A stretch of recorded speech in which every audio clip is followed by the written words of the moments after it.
ಅಣ್ಣ ಎಲ್ರಿಗೂ ನಮಸ್ಕಾರ. ನೋಡಿ, ಇವತ್ತು ಮ್ಯಾಕ್ಸ್ ಸಿನಿಮಾ ಮಾಡಿದ್ಮೇಲೆ ತಲೆ ಎತ್ತಿ ಮಾತಾಡಂಗಾಗಿದೆ. ನೋಡಿ, ನಿಮ್ಮನ್ನೆಲ್ಲ ನೋಡ್ತಾರೆ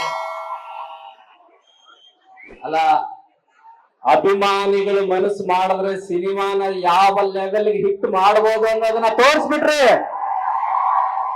thank you very much. Cinema ಸಖತ್ತಾಗಿದೆ. ಯಾರ್ಯಾರು ನೋಡಿಲ್ಲ ಅವ್ರು ಇಲ್ಲೇ ಇದೆ, GT ಮಾಲ್ ಅಲ್ಲಿ ಪಕ್ಕದಲ್ಲೂ ಇದೆ, ಮಿಸ್ ಮಾಡ್ಕೊಳ್ತೀರಾ ನೋಡಿ.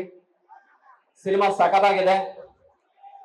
ಮೇಡಮ್ ನವ್ರೆ, ನನ್ನ ಡೈಲಾಗ್ ಹೇಳಿ ಅಂತ ಮಾತ್ರ ಹೇಳ್ಬೇಡಿ. ಯಾಕಂದ್ರೆ ನಾನ್ ಬಾಯ್ ಬಿಟ್ರೆ ಅಷ್ಟೇ ಮುಗೀತು ಸಿನಿಮಾ. ನನ್ನ ಕ್ಯಾರೆಕ್ಟರ್ ಏನಂತ ಸಿನಿಮಾದಲ್ಲೇ ನೋಡ್ಬೇಕು ನೀವು. ಸಖತ್ ಮಜಾ ತಗೊಂತೀರಾ. ಇನ್ನೊಂದೇನಂದ್ರೆ, ವಿಷಯ ಸರಿಯಾಗಿ ಹೇಳಲಿಲ್ಲ ಅಂದ್ರೆ ಎಲ್ಲ ಅಪಾರ್ಥ ಆಗ್ಬಿಡತ್ತೆ. ನಾನು ಸಿನಿಮಾ ನೋಡ್ಕೊಂಡ್ ಬರ್ತಾ ಇದ್ದೆ, ಒಬ್ಬ ಸೆಲ್ಫಿ ತಗೊಂಡ ನಂದು.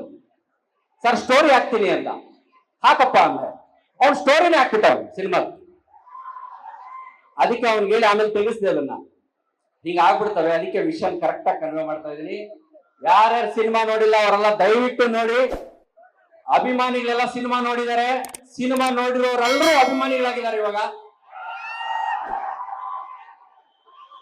ಸಿನಿಮಾ ಸೂಪರ್ ಆಗಿದೆ. ದಯವಿಟ್ಟು ಹೀಗೆ ಎಲ್ಲಾ ಸಿನಿಮಾಗಳಿಗೂ ಪ್ರೋತ್ಸಾಹಿಸಿ. Thank you sir. Thank you. Latest ಹಾಗೂ ಇಂಟ್ರೆಸ್ಟಿಂಗ್ ಸುದ್ದಿಗಳಿಗಾಗಿ ಬಾಸ್ ಟಿವಿ ಕನ್ನಡ ಚಾನೆಲ್ನ ಸಬ್ಸ್ಕ್ರೈಬ್ ಮಾಡಿ. ಹಾಗೆಯೇ ಬೆಲ್ ಐಕಾನ್ ಪ್ರೆಸ್ ಮಾಡಿ. ಇದರ ಜೊತೆಗೆ ಫೇಸ್ಬುಕ್, ಇನ್ಸ್ಟಾಗ್ರಾಮ್, ಎಕ್ಸ್ನಲ್ಲೂ ಮಿಸ್ ಮಾಡದೆ ಫಾಲೋ ಮಾಡಿ.